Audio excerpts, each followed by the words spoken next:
Selamat pagi, Suster, Bapak, Ibu. Di sini saya akan mengenalkan komponen-komponen di dalam kipas angin. Tujuan utama dalam kita mengenal komponen-komponen kipas angin itu kita bisa menganalisa, memperbaiki kipas angin itu sendiri. Kita kembali ke materi utama.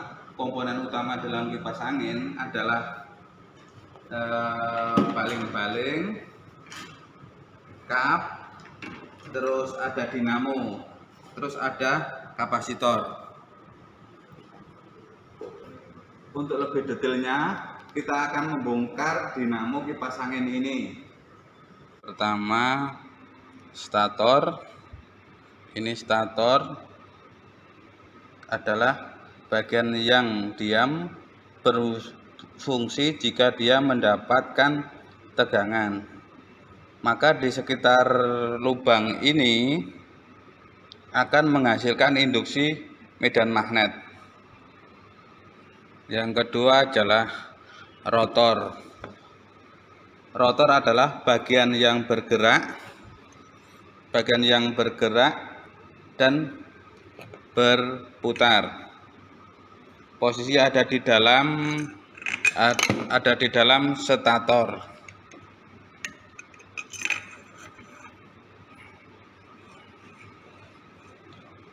Untuk yang kedua adalah komponen kapasitor. Di dalam kelistrikan, kapasitor adalah untuk menyimpan muatan listrik. Kalau di dalam kipas angin, fungsi dari kapasitor adalah membantu start awal putaran dari rotor ini,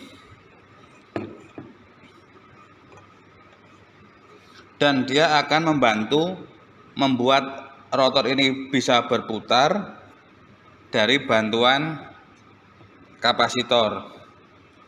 Jika kapasitor ini rusak, maka biasanya rotor ini akan mendengung.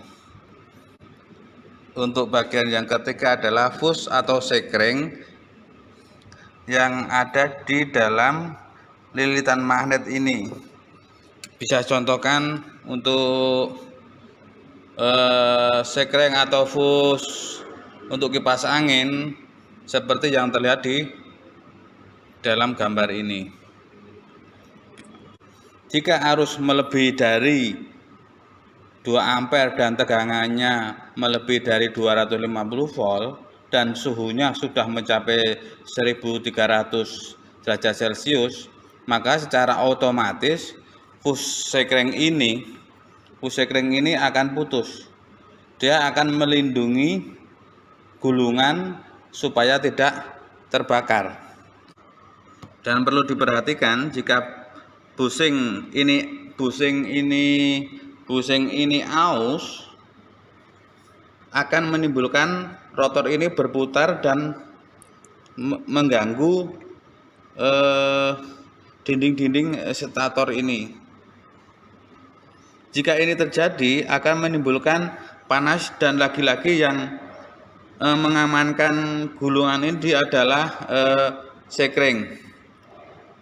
Kalau kita ganti dengan fuse atau sekring ini dengan biaya Rp3.000 dan gunanya sangat banyak sekali. Saya kira ini penjelasan saya, lebih kurangnya mohon maaf. Terima kasih. Tutorial membuat sambungan kabel LAN. Pertama-tama kita siapkan bahannya dulu. Yang pertama pastinya kabel LAN. Terus ini ada tang yang khusus untuk kabel LAN. Pin sambungan untuk RJ45, dan ini alat untuk pengukur ketepatan sambungan. Pertama-tama kita kupas sambungan. Untuk ini sekitar ya 3 sentinan atau 4 sentinan juga boleh, bisa. Kita kupas dulu. Setelah rapi, kita potong, rapikan.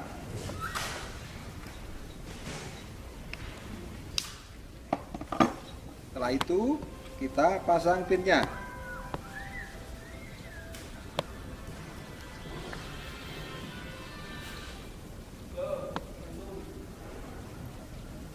Oke.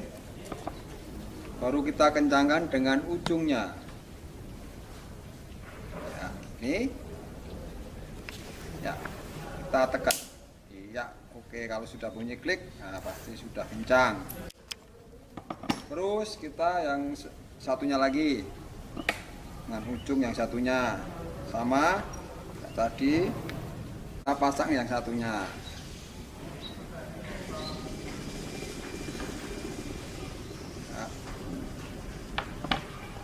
Kita kencangkan,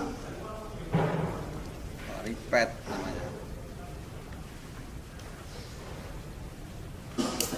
Ya. Setelah itu kita ukur pakai alat ukur, namanya kabel tester. Kita pasang ini di sini sama ini sebelahnya. Ya, nanti kita hidupkan. Kalau nyalanya sudah urut kayak gini, pasti sudah bagus, sesuai dengan keinginan, sesuai dengan kabel yang tertera. Jadi antara kabel sini sama sini kesambungannya itu sudah pasti pas. Terima kasih. Ya, ini proses pembuatan untuk pembuatan komputer di unit 2. Kita yang harus dibutuhkan gembok ukuran 15 dan 30, sama LCD ambilnya 3, sel sama rujukan untuk grounding sama rujukan 0. Nah, kita buat pertama kita lubangi untuk jalannya kabel dari atas.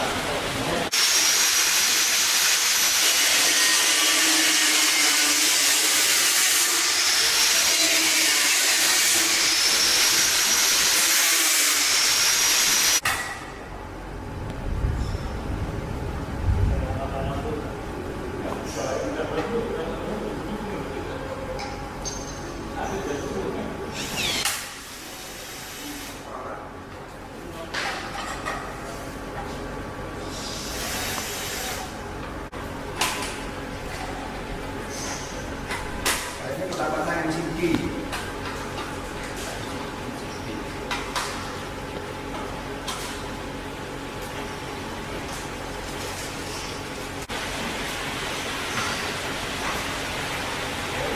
Kita pasang. Nah, ke sini.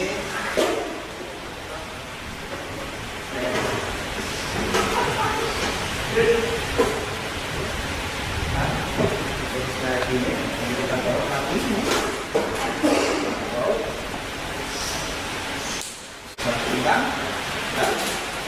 Jadi tinggal pasang rujukan grounding sama rujukan 0. Nah,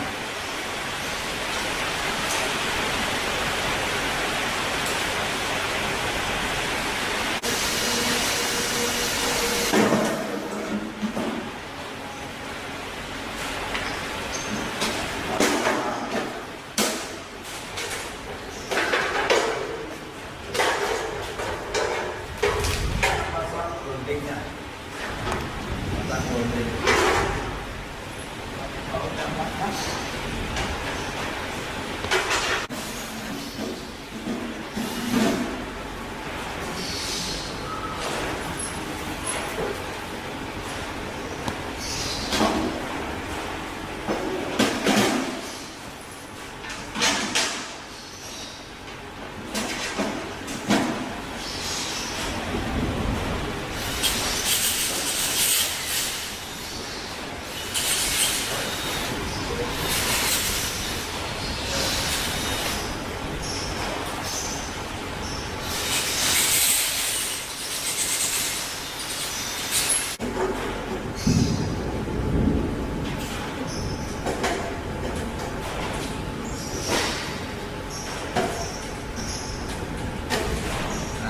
Nanti hasilnya CB, grounding sama Oh, terima kasih.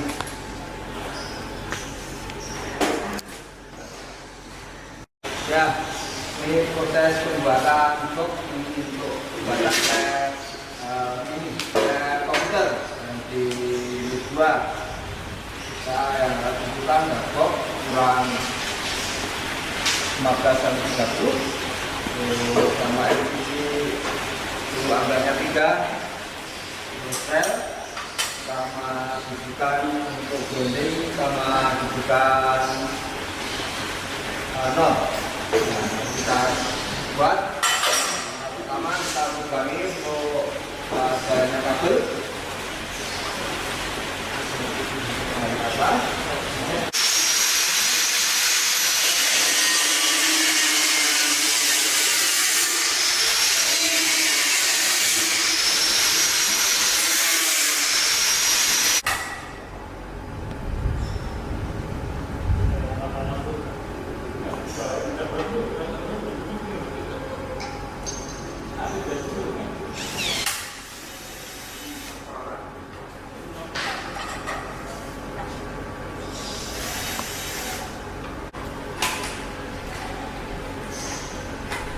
Ini kita pasang MCB.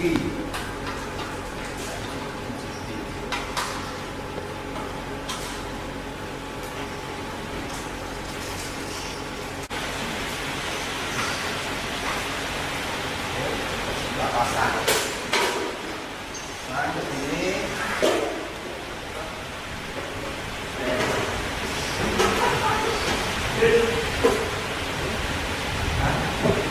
Kayak gini, ini kita taruh kaki ini. Bangkitkan, ya. Jadi tinggal pasang bukan grounding sama bukan nol. Nah.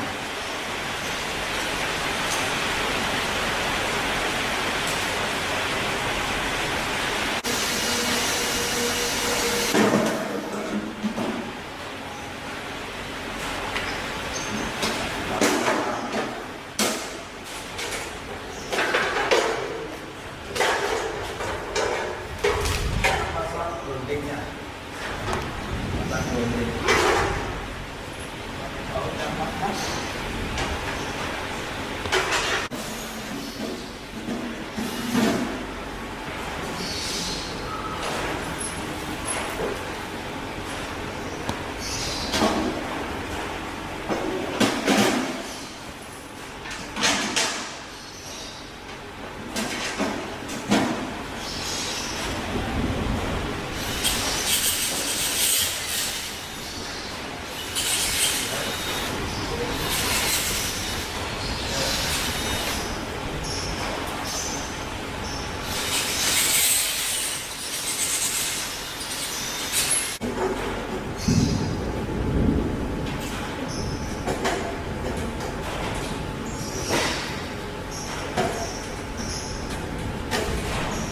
Jadi nanti hasilnya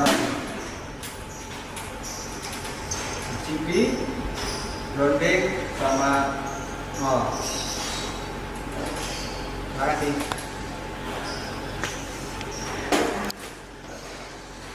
Kita pasang proses pemasangan.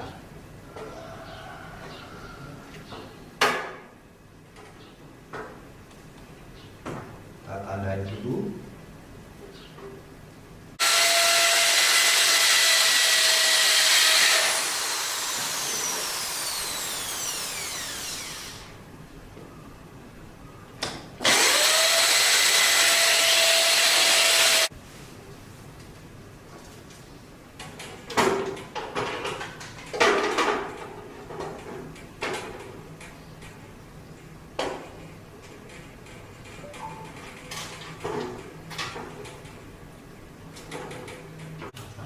Panel.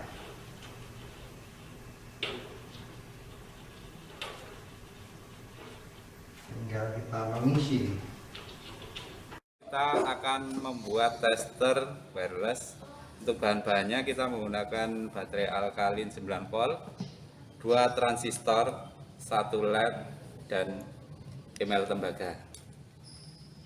Untuk langkah pertama, kita pastikan menggunakan transistor dengan label C945. Untuk kolektornya kita sambungkan.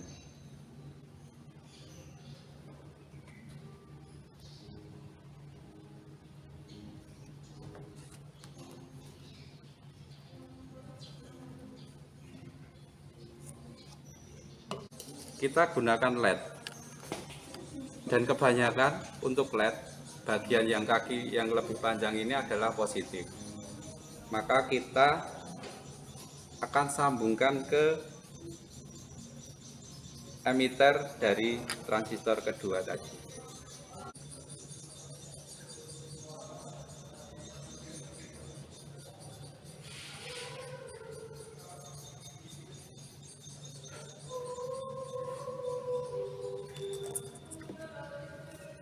Untuk bagian negatif dari LED, kita sambungkan ke negatif baterai.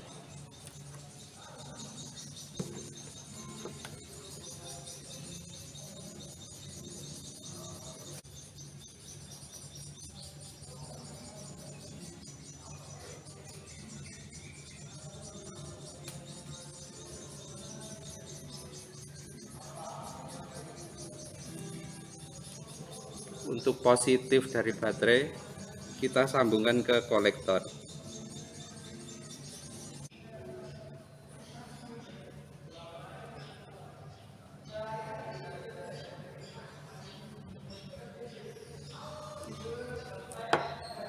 Dan kita menggunakan ML tembaga yang sudah kita bikin kayak gini. Kita sambungkan ke basis dari transistor.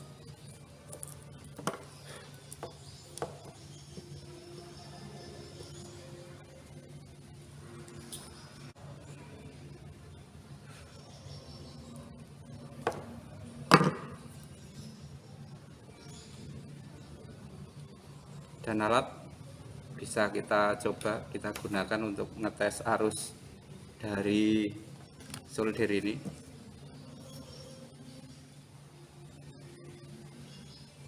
Ini artinya kalau solder ini ada arusnya karena LED-nya hidup.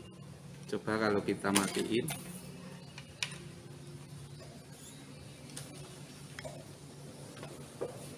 maka LED nggak akan hidup karena nggak ada arus.